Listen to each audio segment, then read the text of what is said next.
Hey everyone, I'm your host Eugene, and welcome back to Real and Remote at Rothway, a place to get to know the people of Group 1 for the work they do, but also for who they are as a person.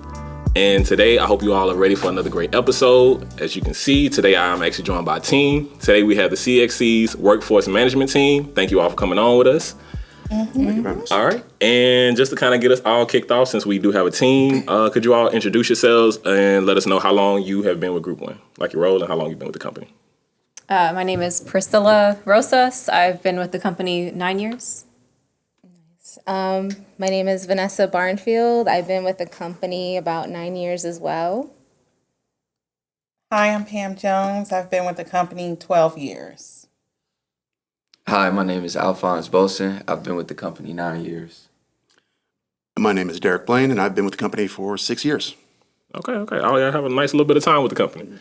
All right, and with that, with the workforce management team, kind of getting into this, what is you all's role and title? Like with this all? We're all analysts. Analysts. Workforce Except for Pam. analysts. Yeah, she is our team lead. I'm like, except for me. I had to make that exception. Okay. Yeah. I am the team lead of the team, the WFM team. So. Okay, gotcha. All right, and to get into like Group 1, you all joining with us. I know we have from like 12 to 6 years, I think. With joining Group 1, was this any of you all's first time working in the automotive industry? Well, I know for me it was actually this was my first call center position. So it was very eye-opening coming to a call center, let alone an automotive industry. Okay. Because I didn't know a lot about cars to start with. I just knew it's time for maintenance. Let me drive to the service drive type of ordeal. So yeah, that's what I would have to say about my experience. I mean, I did a little bit of work beforehand with a different automotive company, but it was just through like marketing and things like that. So this is the first time. That only lasted for like 8 months before I transferred over to Group 1. So. Okay. I came from the oil industry, so I definitely did not have any car industry experience at all. It's a whole different world for me. Okay. Yeah, no. Likewise. Yeah, So- No automotive experience here before I worked here. Other than me driving my car, that's about it. Okay, I understand that. I feel like it's everybody's like all of us kind of same boat. First time getting into auto. Okay. So with that, before we get into like understanding WFM and everything about that, we do want to kind of get to know you all as a people, as a person. When not on company time, could y'all, give us a vibe for the person that you are? Like, what's some things that you enjoy doing on your free time? Been exercising, working out. Okay, fitness, pretty Yeah, big. fitness. Yeah. Yep, definitely fitness and, video games. Just trying to decompress after work. Okay, what games you on? What games you playing? Right now, I'm working on V Rising. V-Rise. V Okay. Rising, yep. I don't know enough games to really It's a answer that question. Vampire game. So yeah, this is a group of gamers. It's like Minecraft, but with vampires. Okay, that sounds interesting. For me, none of those. Pam never relaxes. I'm more so like traveling, going out, exploring the scenes, you Okay. know. For me, I like watching movies, reading books, and watching podcasts. Okay. I do some gaming as well, but I like listening to a lot of podcasts. Okay. Any ones in particular that you can recommend or throw out? So I listen to the Joe Rogan podcast, which Okay. I think is a very interesting podcast, and I also listen to DJ Academics. Oh, word. podcast. Oh, okay. Listen to him. Gotcha. Interesting. I enjoy a bit of video gaming on the side there, yeah, but also I enjoy painting, and I did recently just go out with my wife the other day and buy a home gym set to help expand it because nice. I've been trying to lose some of that weight, so it's an eternal struggle. Yeah, I understand that, and definitely a home gym sounds like a nice something I want to do. Just like I go to the gym on a regular, but it sounds like saving a little bit of expenses getting to do it at your home. It really is, and it really depends on what your like focus is. Like I used to do like wrestling in high school. I did varsity wrestling and things like that, so I could kind of do it when I was forced to go to a gym and work out. But as I got older, I was like, I just don't like the gym experience.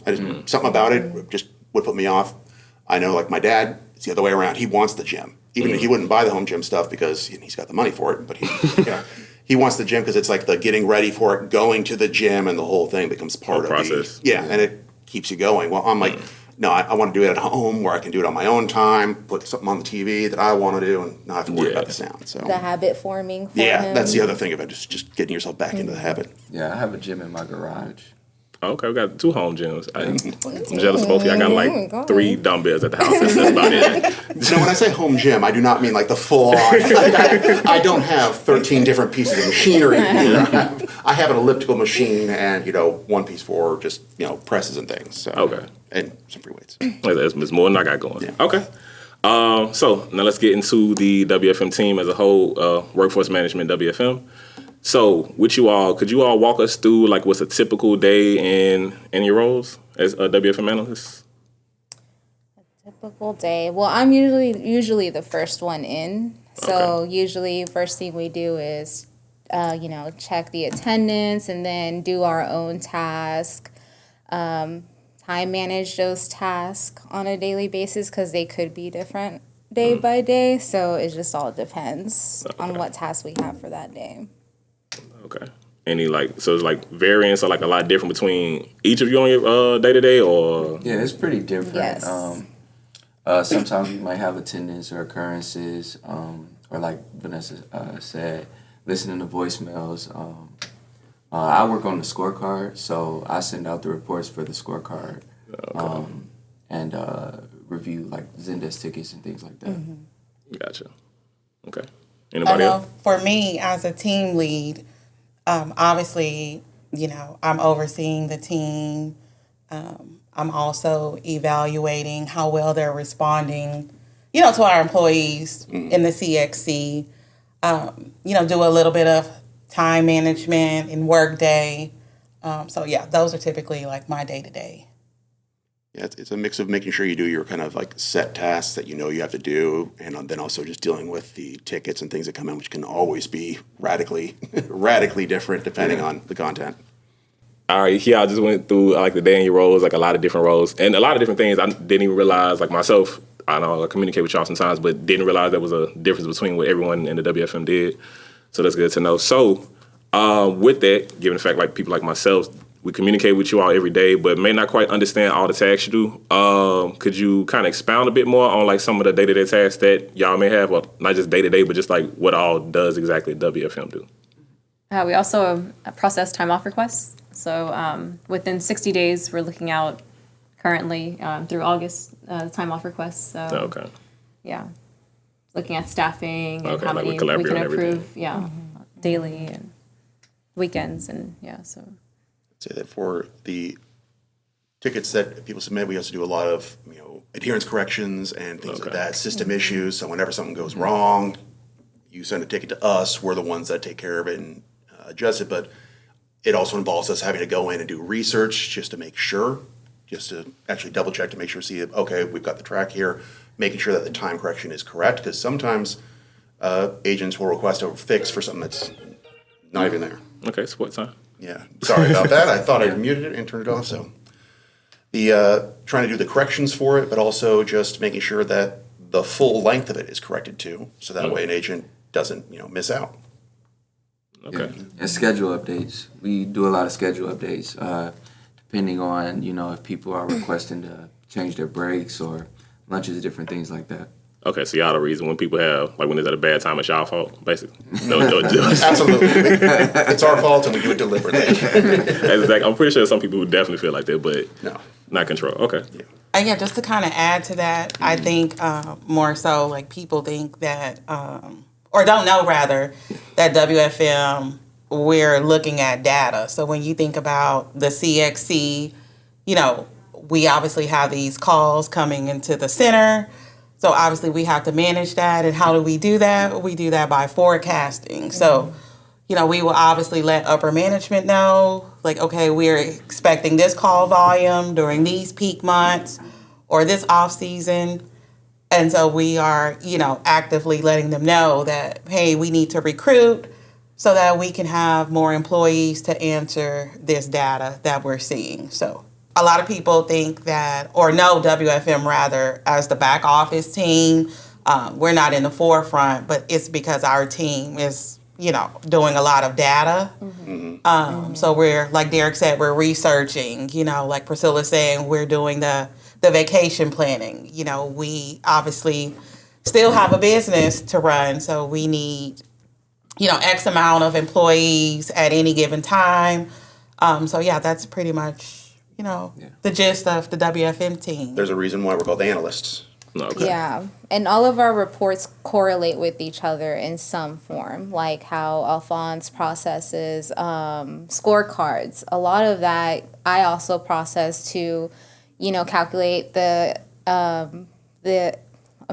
agent's APP every single day. So that can't be updated unless most of the Zendesk tickets are done. So a lot of stuff that we do correlate with each other. So that's really what makes us like a huge team of just reporting, communicating in our way, and then getting all that information out to the agents and leadership and corporate and all that stuff. Yeah, and a lot of our decision making is based on the data that we research and look into. It's not just us deciding if you can have this or not, or if your schedule is going to be updated, or if you can get this permanent schedule change. It's based on the data. Yeah. It's based on the staffing, that sort of thing. And we do have multiple systems to navigate to get to that information. Yes. Yes. One thing to understand is that we do try and get these answers and get these responses done as timely as possible, but we have to go through multiple different applications, areas of research to finally get the correct answer, and that can take a little time. So how do you all manage and prioritize your tasks with the fast pace? I know you get a lot of Zendesk tickets and a lot of different things, updates every day. Any things you all use or tips to prioritize and do those things quickly? One tip I do have for all of our agents is submit those Zendesk tickets as soon as possible, because the sooner the better, because it could correlate with maybe a task that Priscilla has for that day. It just all depends. So that's one tip I would tell all of our agents. Please submit those Zendesk tickets as soon as possible, with the information included. Yeah, that's the other aspect too. Is I would say definitely make sure you include that documentation. It definitely helps, because the last thing you want to do is submit a ticket and then have to take a break when we go, hey, could you please provide some documentation about this or follow up with it? It'll save you time, it saves us time. Yes. When it comes to just time management, though, a lot of it's also kind of learning to understand how long something's going to take, so you can kind of budget for that. So you know that certain tasks I need to do, other ones I have to follow up with, and I know I've got an hour, 2 hours, 3 hours, 4 hours to do this thing. I've got to set aside the time for that, so I need to do the other stuff ahead of it. I know for myself, when I think about Workday, for example, I am doing Workday daily because obviously I need to make sure that I'm caught up, because the deadline is for the end of the pay period. I want to make sure that all employees in the CXC can get paid on time. Those corrections are made. So yeah, I think it's about coming in, daily and just looking to see, okay, how much do I have with this specific task? And then, where my time gets split up and what it gets, allotted to. So, but I would say definitely for me personally, the task that I prioritize the most is the Workday corrections, timesheet corrections. Okay. Making sure those updates are made. So like I said, employees can receive their pay on time. Gotcha. Okay. So I'm assuming with Workday and even with Zendesk tickets, it seems like one of the most important things is just the sooner the better you can get it in. That's a big emphasis thing. Okay. And with the tickets, is it big on how much information in there? Is there any notes that y'all would have that y'all generally get have to correspond back with often on people? Well, just power outages sometimes, if they need internet outages. They have to provide documentation. So that's why we asked to provide everything, in that one ticket. System issues everything is a big that one. Also, even just the basic information helps too. Just saying, hey, it was roughly down. My system was down at this time. I'll give a time day. frame. Can Be help. more specific. Because some agents will write us, a good paragraph, and we're able to do it. We're able to look it up, make the corrections, get in and get out, get it done. Some agents, it's like we're hunting for it, and we're trying to find the answer. So don't be afraid to write too much, but don't spend an hour writing a novel afraid that WFM isn't going to be able to figure it out. We can do some research, but just point us in the right direction and just give us everything you've got if you have it. Okay. So everything up front. Is key for that's kind of going back to that documentation. If you have IT tickets, include your original IT ticket as well as your solved IT ticket. That kind of puts things into like a time scale for us so we can see, how much time we need to update for you. And so those tickets help. Well, and I think a lot of people assume that WFM is IT sometimes because they seem to treat us as the same, and we're not. We're not doing any computer repairs for you guys. So when you reference something that I spoke to whoever in IT, I don't know who that is. I know them as a name on an email. So I can't go over to their desk and knock on it and say, hey, did you speak to Joe? Right. So we can't look up IT ticket numbers. Okay. Gotcha. Okay. So with you all being analysts and I know y'all do a lot of evaluations, do y'all have any evaluations that y'all receive? Oh, yeah. Yes, they do. Yes. Yes. So I think a lot of people don't know that, the team, we're also being evaluated. As a WFM team, we also have KPIs, metrics that we have to meet in order to, not only remain an analyst on the team, but, just to remain an employee. Trying to keep my job. So, yes. My team, they're obviously evaluated on their work, the quality, the quantity. And so, we have those meetings that I, give them some pointers. Okay. And right, guys? Yep. Yes. 100%. And she does a fantastic job at it. Because we also have monthly meetings with our team lead. And I don't think, I don't know if agents know that we do get QC'd. We meet with our team lead. We also have system issues too. So we go through the same process. We submit our own tickets. Yeah, we submit our own tickets. For Pam's update. We drive to the office when we need to. So we're definitely in the same process, just with our level of reporting and tasks. We are held to the same standard on that front. So people, if we understand when agents have power outages or system issues, because if it affects us, it affects you guys, and we understand that. So it's not like there's a two-tier system here. It's the same things that might annoy you that it hits us too. Okay. You're having to submit a ticket to yourself. Okay. Literally. With that, would y'all have any challenges that you all face within your roles, that you could tell us about, any day-to-day challenges you feel like you might regularly incur? I think that or encounter? the one challenge I've been dealing with, or we've been dealing with, is, I guess, as a team, is the transition to the new systems. We moved over from previous ones to kind of Zoom and trying to integrate as much as we could into Zoom and the other applications we've got, which has been it's been a process. But I think that we're finding a lot of things that Zoom can do and a lot of ways that it does make things easier. But of course, there's still some rough patches. But I think we're really making some progress for it, and I think that we've now got a good flow. But that was the challenge for the last month. I felt like was getting everything up and going. I think with these new systems, we're learning just as fast as our agents are learning. We don't usually get that information until they get that information. So I think we are still continuing to learn new things about the new systems that we have. And I think it's just going to continuously be like that. Because I even remember with our old systems, there's some new things that we still learn. And then we transition into the new system. We're like, oh, this is better in this way, but we also got to figure out how to do it this way too. So that's there's lots of learning curves and kind of almost day to day. Well, for me personally, especially when we have to look at reports, there's so many channels too. Okay. I think for me, one of my challenges, especially working remotely, is not being able to necessarily, walk over to someone's desk to get a question answered. And so it's about, me reaching out to this person and kind of waiting on them to follow up with me if they're not available. So then that's something that I have to push to the side and come back to. So I think that, obviously with me working remotely, just the reaching out, the, part. Yeah, that's a good one. Okay. And with that, we got some of the challenges you face, but what are some of your favorite things about your role? What are your favorite things about working in WFM? Some of the nice same thing never happens day in and day out. Yes. It's a different day every day. Change, yes. Yes. You will know kind of the basics about how to handle something, and then someone will throw you a curveball, and you'll be sitting there going, "Wait, what do you mean? How did this go down?" What the what? Yeah, so it's a fun transition there. Okay. All right. And I know we were kind of speaking about this a little bit earlier. Do any of y'all have any interesting stories or moments you've had just since being with Group 1 at all? Any? Oh, do you want me to start? Because So when I was an agent, because I think a lot of us started as an agent here.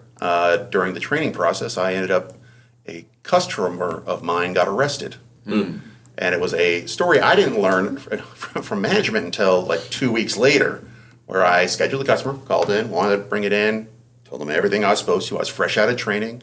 Gwen does a great job, so I came out of training, understood it, got the guy scheduled, told him that it would take a while before the vehicle would be seen, got him in. Good. Hey, you'll be waiting with the vehicle, right? Perfect. Like a week later, I have a notice that I had one of my calls being evaluated. Now, I was still in training, so it was kind of odd, but I was like, okay.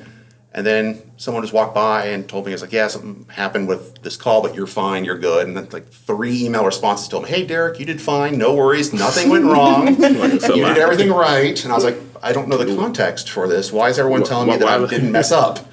And so then finally someone took me aside and explained, and what happened is a customer showed up that I'd scheduled, was very irate because he had showed up with his vehicle basically towing the other vehicle, and then was upset when they wouldn't look at his car immediately. As in, I was scheduled to come in at 11, why aren't you seeing my vehicle at 11? Every reasonable person understands there's a delay, and there's a reason why when we schedule agents, we give them that kind of buffer zone. So he starts yelling and screaming at the staff, oh, who's that guy who scheduled me? Blah, blah, blah, yada, yada, yada. I can't say it here for the podcast, the language you use. A woman who was waiting in the lobby for her car to get worked on stood up and spoke to the man and said, sir, I'm going to have to ask you to keep your voice down. He turned around, waving his finger, screaming at her, going, blah, blah, blah, blah, I'm not going to listen to you. She pulls out her badge, and she goes, sir, I'm going to have to ask you to keep your voice down. And apparently he didn't want to listen to her and threw a bit of a fit and ended up getting arrested for, I think, resisting arrest, I think, at that point. So the leadership then was going up to me going basically, hey, you did everything right. It turns out this guy was just... Yeah. But once I learned the details, I was like, can I get like a 5-minute break? Can I get some more coffee? Just need a breather. Yeah, I was still a trainee, and when I heard that, I was like, I'm gonna need a few minutes before I can register this. But apparently, the company, like the dealership, also was like, yeah, this guy was just being a jerk. Like he was. They had to follow through to make sure there wasn't an issue. But yeah, they were like, no, Derek, you did everything right. He was just a really bad person. Wow. Okay. Yeah, I don't have any stories. That was my start for Group 1. Close to that. Well, we're glad that we're glad that you stayed. Yes, thank you. That Stayed through the didn't scare you process. away. Yeah. Okay. Anybody got something to top that? I don't think we can top Derek. No. I do remember the FBI getting involved at one of our dealerships. I was a team lead at the time for the CDC, the call center for sales. And a lot of agents started calling me saying, hey, this guy keeps threatening us. And I'm like, what? What do you mean? So I'm listening to the calls. I'm looking at the notes on the profile.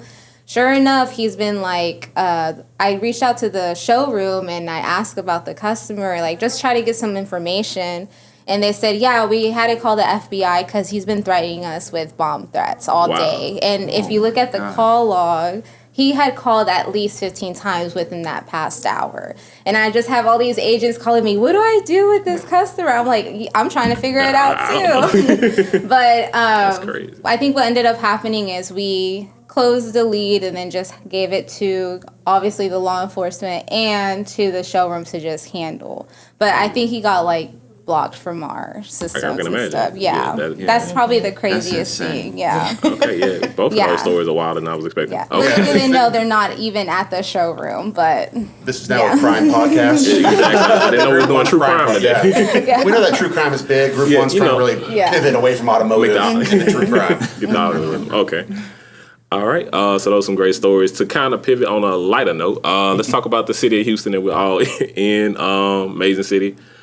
I myself am not from Houston, but do we have any people here who are? Any Houstonians? Yeah. Born and raised. Born and It's unfortunate. Yeah. Okay. I'm from Detroit. Okay. Detroit, repping that. And what about yourself? There, you. Oh, you I was born in L.A., but I grew up all over. Okay. I tell people by the time I was in by the time I've been in 10th grade, I've been in 11 different schools. Oh, wow. So moved around a lot between the United States, Singapore, London, just a lot of places. So, which is funny because I spent so little time in so many areas that I took one of those like accent analyst like quizzes, like what words do you use so we can predict where you're from? They couldn't predict where I was from. All they could tell me was I wasn't from Boston and I wasn't from Salt Lake City. That's all I could say. It's like, you're not Bostonian and you're not from Salt Lake. That's it. We have no idea. Wow. That Okay. makes you unique. Yeah. Yeah, super. I have no idea what the Salt Lake City I don't accent sounds either. like. It's I don't know what about it would be a strong thing. My accent goes from everywhere except for Salt Lake City and Boston and like a part of Maine, which I think is just Canadian. I just it went off of the whole what words you use, what slang you use. I grew up mostly in the South, so I say Coke instead of soda, but I also use stuff because my What part father's of the from South Chicago. say that? Like, It's out to Georgia. I Okay, think it's like okay. the kind of the deep South says Coke for they just call sodas. everything Coke? Yeah, it's just Coke, Okay. but it's less than it used to be. So that is changing. But question for you: who here says Coke when they talk about soda, or do they just say soda? I say pop. I Yeah, I say often say soda. like pop. I feel like that like I say definitely different Coke. areas. I used to say Coke. Yeah. Yeah, see- But now I say soda. Yeah. But that's what I'm saying. It's like it used to be just Coke was everything. Yeah. Hey, can I have a Coke? Is Pepsi okay? Sure. That sort of thing. Really? Can I have a Coke? Oh, is 7-Up okay? Sure. Like that sort of thing. But it started to change. Yeah. Okay, I didn't know people were really doing that. Okay, that's news news to me. I mean, it was news to me when I took that test, and I was like, "What do you mean people are using these words differently?" Yeah, they call it pop, right? They say Yeah. y'all, or what about y'all? Y'all is expanding. Y'all is growing. More people are using y'all than ever before. Yeah, I feel like y'all is everybody. Like I feel like you got U's or something like that. I feel like Northeast area or something. I do tend to feel offended sometimes when they say U's. It's just Yeah, I don't think they do be meaning it, but I just It's it a just don't feel tone. right. It's a tone. You? What you mean you? You sounds like it's cousins with you people. You know what I mean? Like you guys, what's going on? It's like Well, okay. And I know you said you're from Detroit. How have you enjoyed like coming Houston? For the most part, I like Houston. I like Houston a lot. It's a really nice place. There's always something to do out here. The people are really cool. The only thing that I don't like is the weather. It can be trash sometimes. The weather is nice, like most times, but like since I've been here, is Hurricane Harvey, Hurricane Beryl, the ice over, everything like was just frozen over. It was a crazy point in time. We didn't have power for like a week. I had never dealt with nothing like that until like I moved out here, so that was very new for me. But overall, I like Houston a lot. Okay, yeah, I love the city as well, but and I'm from Louisiana, but like all those hurricanes and stuff, I'm from North Louisiana, so I wasn't used to all of this. I'm like, what is all this? I came from here to avoid this. What are y'all doing to me? And the snow followed you here. Yeah, 100% did. That's wild. Okay, and what about you Houstonians? How y'all love y'all lovely city? I like it. It makes me sad when I leave out of town because the food cannot compare. All right, Like I definitely agree with you on that. whenever like I've gone to like Cancun, I'm like, this ain't Mexican food, but it is Mexican food. It's just not This ain't Tex-Mex. Mexican food in Mexico. What are y'all doing? No, yeah. So and then like when I've gone to like Colorado, like their food scene is just compares nothing to because we have different areas here in Houston. You could do so many things. You could eat so much fusion. Like that's what I really like about Houston, and it makes me feel like. What is it? Like, what's that word where it's like, no, not nostalgic whenever I leave Homesick? Houston? Yeah, homesick because I'm like, man, I need some good food. Like, give me some good food. But other than that, it's all right. Like, it's cool or whatever. We eat, but it's cool or whatever. Yeah, Yeah. like, I could live somewhere else and be okay. Maybe California, but I don't know. Okay. Yeah, I feel like it'd be hard for me to imagine staying somewhere other than Houston just because I'm so southern in my preferences. So it's just like, I'm cool with the slowness of how Houston moved, but it's still a big city. Okay. Yeah. Anything between you other Houstonians? Anything else y'all enjoy about this place? It's cool sometimes.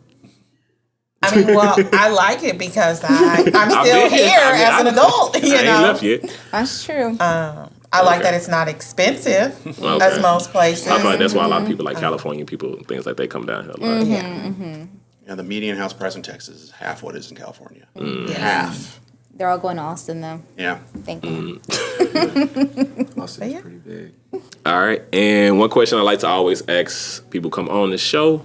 We are an automotive company. So do you all have any dream cars? It can be any vehicle, like old, new school, something concept. What would your dream vehicle be if you have anything? I would say my dream vehicle, I don't know if people gonna like this or not, but my dream vehicle is a Cybertruck. Oh, word. Okay. I would love a Cybertruck just because I like things that look different. So like whenever you see a Cybertruck on the road, you're like, Okay. it look different It than look like every other something. vehicle out there. So Okay. that would be mine. Just give it another 8 months, you'll probably be able to get a good deal on one.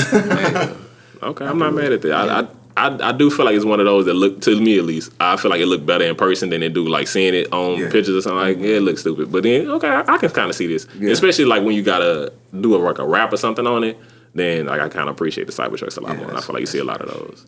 Okay. Anything? I was gonna say, like, I do love a good muscle car. The problem is that with a lot of like the cars, like even if you go back to like the 40s or the 50s, where they had a lot of curves and they kind of had a lot of style. So that, but if you actually get in one of those cars, it lacks a lot of the amenities you're used to. It has like an anemic AC, which in Houston, why would you not want a powerful AC system?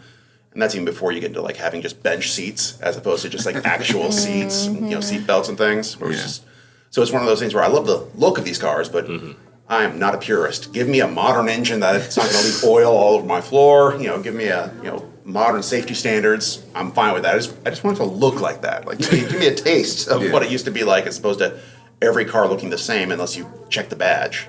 So I think that's where like the Cybertruck stands out. It's like I'm not a fan of Cybertruck, but it's like at least it's doing something different. Yeah. Like at least it is trying to do be out there. Yeah. I just know for me, growing up, I used to always have a Range Rover as my screensaver. I love it. And nowadays, me being an adult, I strongly considered getting a Range Rover. However, that maintenance price tag, $700 for an oil change. Oh, that's crazy. That's great. Yeah, that's just not for me. But yeah, it's a car that like I still love to this day. If someone gifted me the maintenance package, or you can go electric. They don't got no electric Range Rovers like him or the Cybertruck, I don't like electric. Oh, you're not an electric fan? No. Oh, okay. But yeah, so that's me. I like the Mustang convertibles. Mustang, okay. Fast and drop the top and Okay, drop bring top. it back. Yeah, and Houston in the summer. I know, right? That's true. The early part of the summer, Yeah. not the peak. But at least you can tell if it's going to rain at least an hour ahead of time, right? And did you have one as well, or? If I was to think of one, it'd probably be the Mini Roadster, the one that they discontinued, because they're Really? so cute. Okay. It reminds me of like James Bond, just little two-seaters. Imagine just like my dogs next to me, just. Okay. All right, I got you. Okay, nice little cute little joint. All right. This has been an amazing interview with you all. Thank you all for coming on with us. Do y'all have, before we get out of here, any closing remarks, any things that y'all would like to let people know about WFM or anything? I mean, y'all said a lot, so don't feel any pressure to throw We're trying anything. our hardest. No. Yeah. I mean, I don't want to give any last minute advice to agents out there, so I would just say, we're trying to make sure that we take care of everything for everyone, including you. And sometimes it takes a little time to make sure we get everything right. Get that, but we will get that right answer eventually. All right, that's good to hear. All right, so on that note, you all, this has been Eugene with Real and Remote at Rothway.